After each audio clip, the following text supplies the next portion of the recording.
Olá, gente, tudo bem, meus amigos e minhas amigas?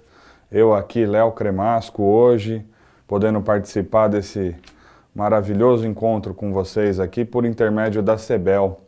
Eu sou professor de ética de vários cursos preparatórios para a OAB, né? Já temos aí algum tempo aí de estrada. Sou também membro do Tribunal de Ética e Disciplina da OAB, advogado atuante, e eu espero hoje poder contribuir aí com o estudo de vocês e para que tenham a tão sonhada e merecida aprovação no exame de ordem. Que fique desde já reforçado que vocês escolheram o melhor curso, que é a CEBEL, tá certo? Então vamos lá, com toda a garra, com toda a disposição, enfrentar o que nos espera a respeito de ética profissional para a gente pontuar na OAB. E a gente vai começar hoje o nosso primeiro tema. A gente vai falar de atividades privativas de advogados. Atividades privativas de advogados segundo o Estatuto da OAB. E você que está me assistindo, toma cuidado que muitas vezes o examinador não coloca na questão Estatuto da OAB. Muitas vezes ele formula a questão dizendo Lei 8906 de 94. Aí muitas vezes a pessoa pensa assim, poxa, eu não estudei essa lei, né? Ninguém me falou nada dessa lei. É só uma forma diferente de se perguntar sobre o Estatuto da OAB. O examinador ou pode usar a expressão estatuto, ou ele pode simplesmente fazer perguntas de acordo com a Lei 8906 de 94. É a mesma coisa, tudo bem, gente? Então vamos lá. Nosso primeiro assunto do dia, a gente vai falar, aqui está meu nome, meu e-mail para quem quiser. E a gente vai falar das atividades privativas dos advogados, segundo o Estatuto da OAB. Gente, o Estatuto da OAB diz o seguinte, artigo 1º, inciso 1, são atividades privativas de advogados. São atividades privativas de advogados. A postulação em qualquer órgão do Poder Judiciário e também nos juizados especiais. Postulação em qualquer órgão do Poder Judiciário e também nos juizados especiais. Olha só, gente, me parece que o artigo 1º do Estatuto tem uma inconsistência, né? Quando diz que nós somos imprescindíveis para qualquer ato jurídico, para postular em qualquer situação e até mesmo nos juizados especiais. Ora, sabemos que não. Temos excelentes professores aqui na casa que com certeza já falaram sobre juizado especial. Na faculdade também nós tivemos grandes professores que nos deram essa aula. E, gente, o artigo 1º do Estatuto diz que nós somos imprescindíveis para tudo, até mesmo para postular num juizado especial. Mas esses nossos grandes professores nos disseram o seguinte, juizado especial cível, por exemplo, numa causa até 20 salários mínimos. O correto é que não precisa de advogado, essa causa prescinde de advogado, não é isso? A pessoa pode postular sem constituir um advogado, não é?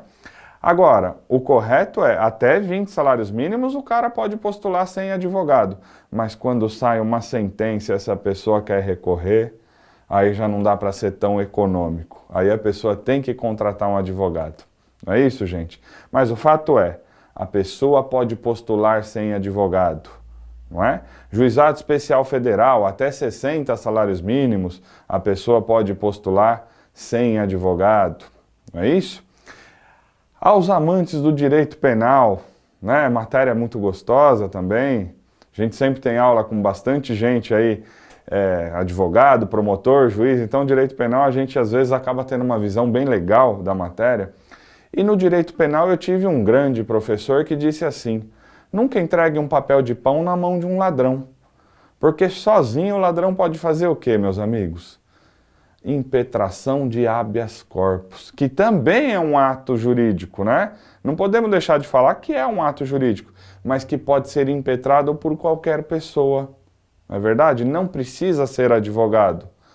Então, olha só, juizado especial, até 20 salários mínimos, juizado especial civil, não precisa de advogado. Federal, até 60 salários mínimos, não precisa de advogado. Impetração de habeas corpus, se cai na OAB, não precisa de advogado. E agora tem aqui também a nossa famosa CLT, área essa que eu tenho profunda adoração por ser advogado militante nela e professor da matéria também. Gente, na advocacia trabalhista, na CLT, existe um artigo que diz que as partes podem demandar sem advogado. Reclamante e reclamada, autor e réu, as partes podem demandar sem advogado. Está no artigo 791 da CLT. Então esse artigo faculta o jus postulandi a parte que quiser demandar sem advogado. Só que eu faço uma observação aqui importante. Até hoje, já caiu na OAB 1 milhão de vezes sobre juizado especial, sobre impetração de habeas corpus, e ao que me recordo, só caiu uma única vez na última prova, antes de entrar a FGV, na última prova administrada pela instituição anterior, caiu assim, se na Justiça do Trabalho, para promover uma reclamação trabalhista, a parte precisaria necessariamente constituir um advogado. E a resposta era, não precisa constituir um advogado. Só que aí, gente, hoje, com a FGV, elaborando o exame de ordem, a gente tem que tomar cuidado, que as perguntas às vezes têm um contexto um pouco mais elaborado, né? As pegadinhas, perguntas bem grandes, então a gente tem que ficar esperto.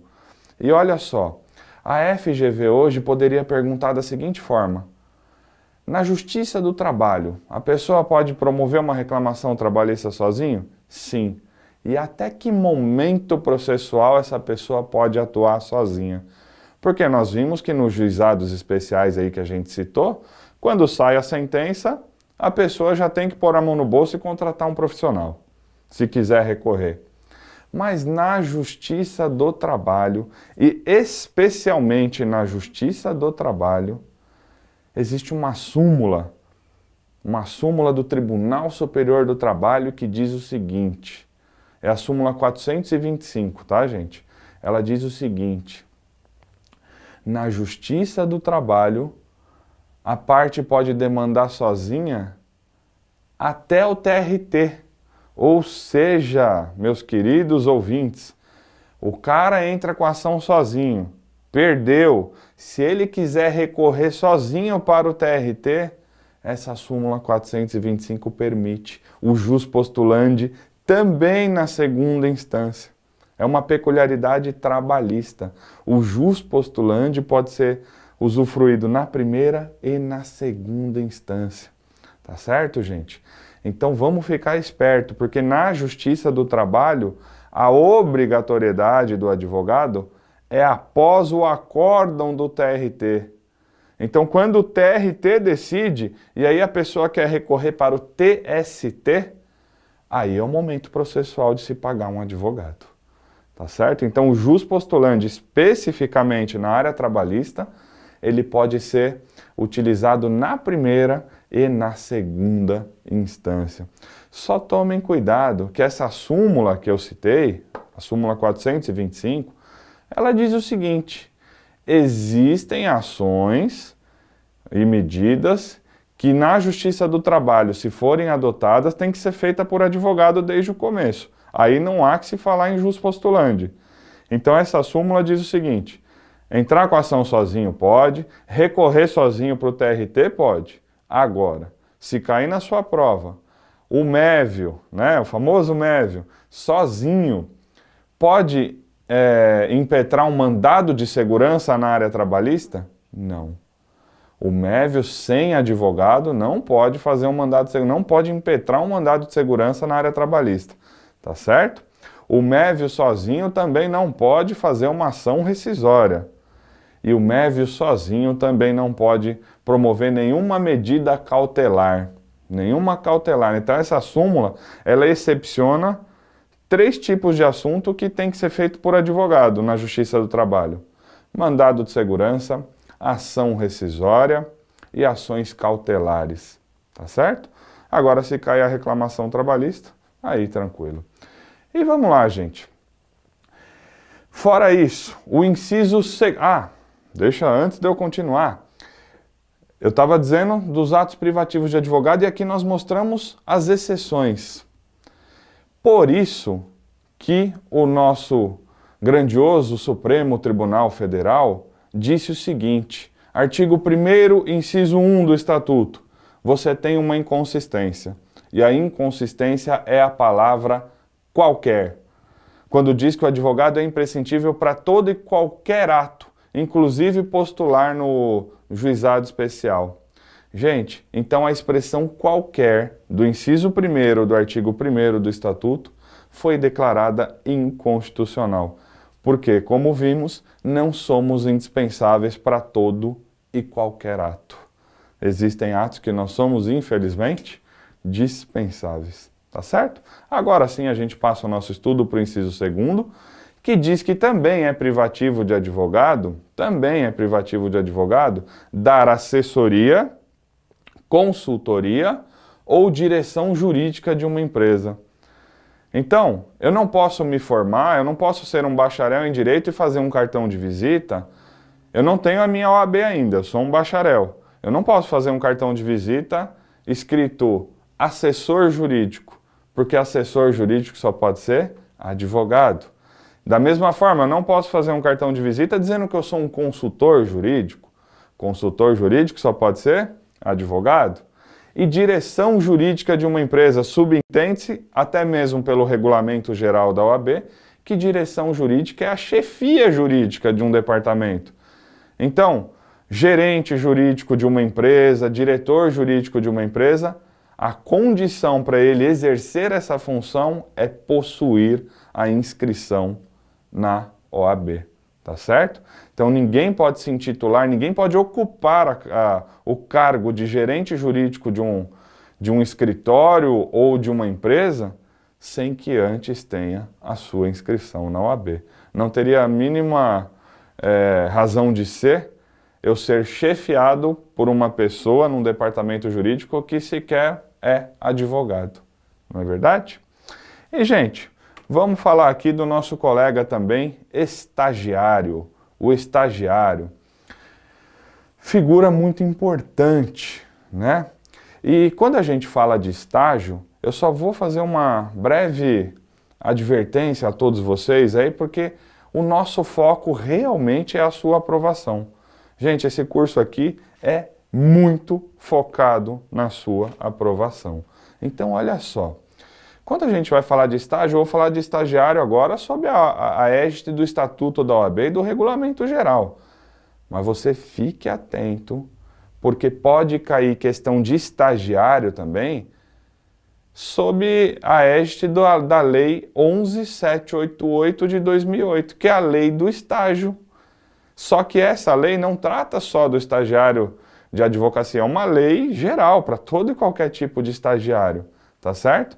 E ela elenca lá alguns requisitos que tem que ter o estagiário, um órgão contratante, tem que ter um termo de compromisso entre eles, tem que ter uma instituição de ensino envolvida, tem que ter matrícula nessa instituição de ensino, tem lá algumas questões quanto à carga horária e um ponto importante dessa lei.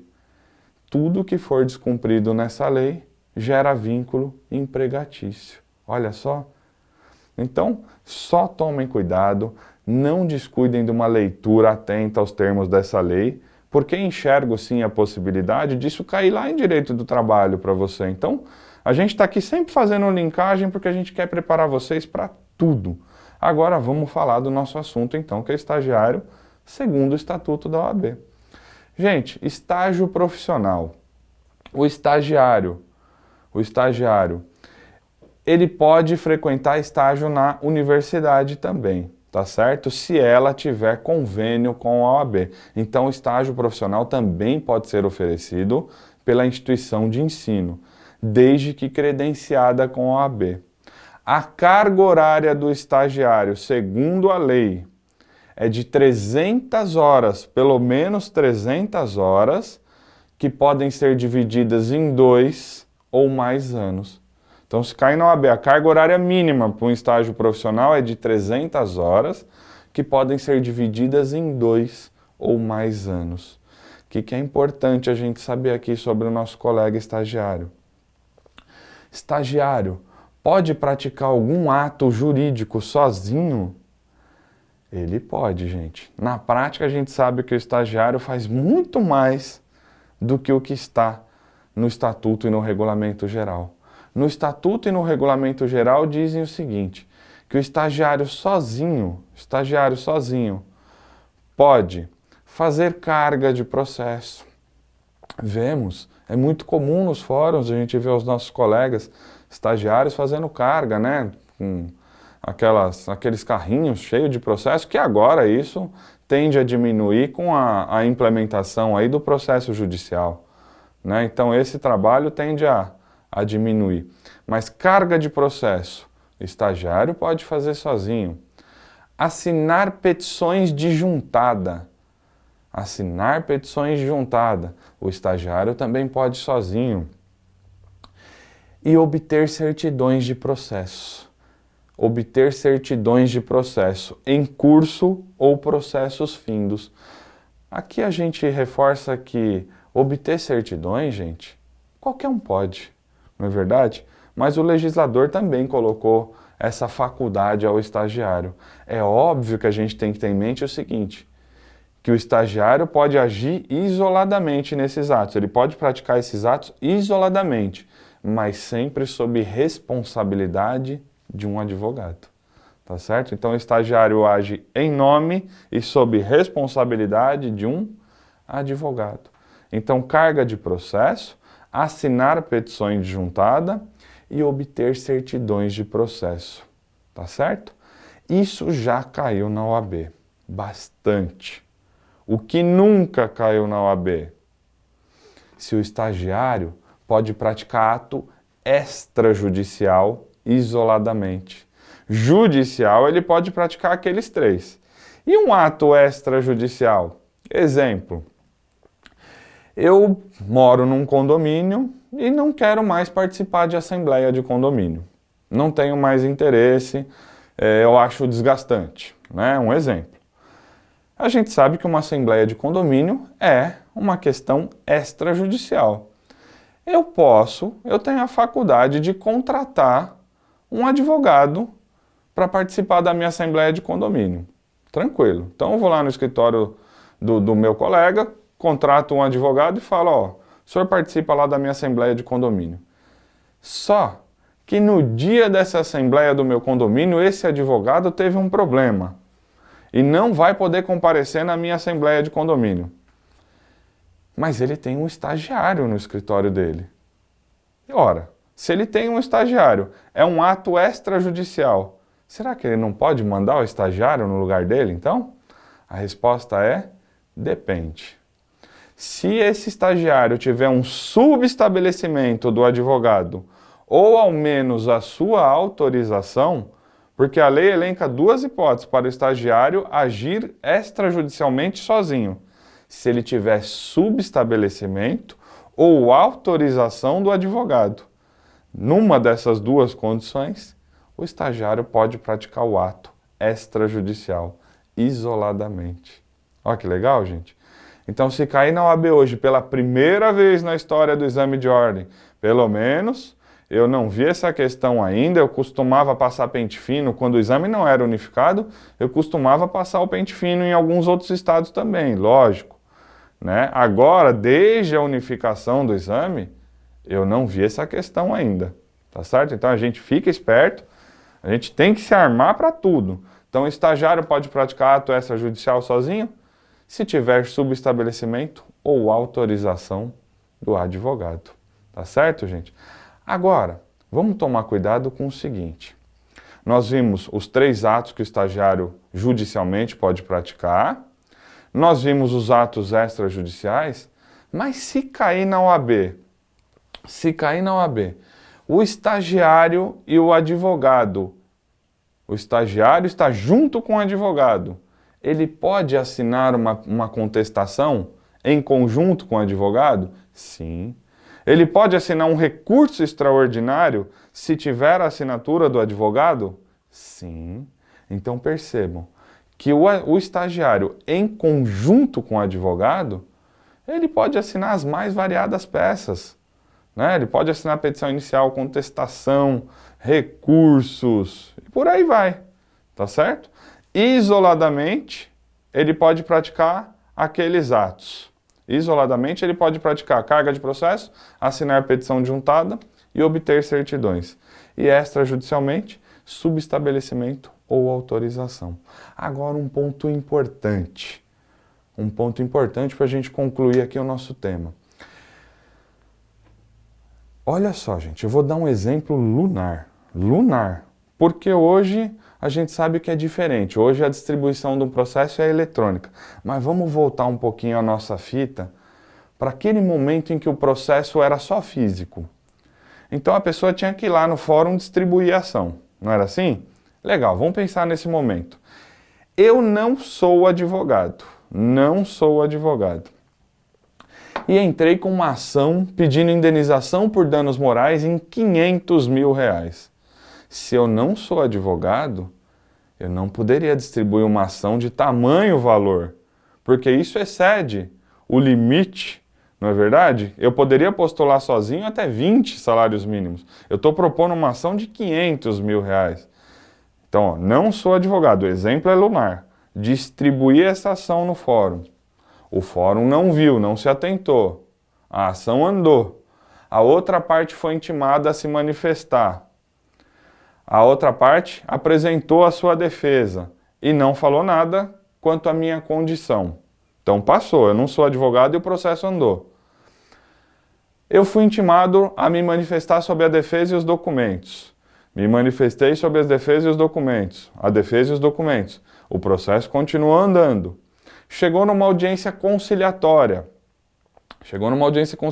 Não teve acordo e ninguém falou nada que eu não era advogado. Aí numa próxima audiência foi marcada uma audiência de instrução com o juiz da causa. Nessa audiência, o juiz constatou que eu não era advogado e que o processo tinha chegado até ali. A pergunta que a OAB poderia fazer é a seguinte: os atos praticados por essa pessoa são nulos ou anuláveis? Os atos são nulos, porque se eu não sou advogado, eu não poderia produzir nenhum ato que depende da intervenção de um advogado. Tá certo, gente? O exemplo é lunar, mas às vezes a questão cai na OAB, que uma pessoa que não tem inscrição na OAB praticou atos privativos de advogado. E esses atos têm que ser declarados o quê? Nulos. Agora, o exemplo B, a forma mais fácil de se cair no método que é avaliado pela FGV, que é um método um pouco mais difícil, né? Mas a gente vai enfrentar, lógico, a gente está tranquilo quanto a isso. Na FGV, eu enxergo caindo assim, ó. A pessoa é advogada. Eu sou advogado, então, eu vou me usar como exemplo. Eu sou advogado, mas estou suspenso do exercício da profissão. A OAB determinou a minha suspensão por 3 meses. Gente, advogado está suspenso. Se ele praticar qualquer ato jurídico estando suspenso, os atos também são nulos. Não caiam nessa pegadinha da OAB, que o advogado está suspenso, mas por ser advogado o ato seria anulável. Não, o ato é nulo também. Embora advogado, eu estou proibido de exercer a profissão, porque estando suspenso, eu não posso praticar nenhum ato. A fundamentação para isso tudo está no artigo 4º do Estatuto da OAB. Então você, meu amigo e minha amiga, que amanhã estiver atuando, eu sei que você vai pegar essa carteira, né? Você vai fazer o curso aqui conosco, vai acertar tudo nessa prova, vai pegar a carteira. Amanhã, a hora que você estiver atuando, se você se deparar com o seu adversário estando suspenso, pelo artigo 4º do Estatuto, você pode pedir a nulidade dos atos que ele praticou. Olha aí uma forma da gente invalidar algumas questões aí na prática, tá certo? Então, gente, essas eram as considerações sobre esse tema. Eu fico desde já muito agradecido pelo acolhimento de vocês e vamos firmes aí com foco na aprovação. Legal? Muito obrigado.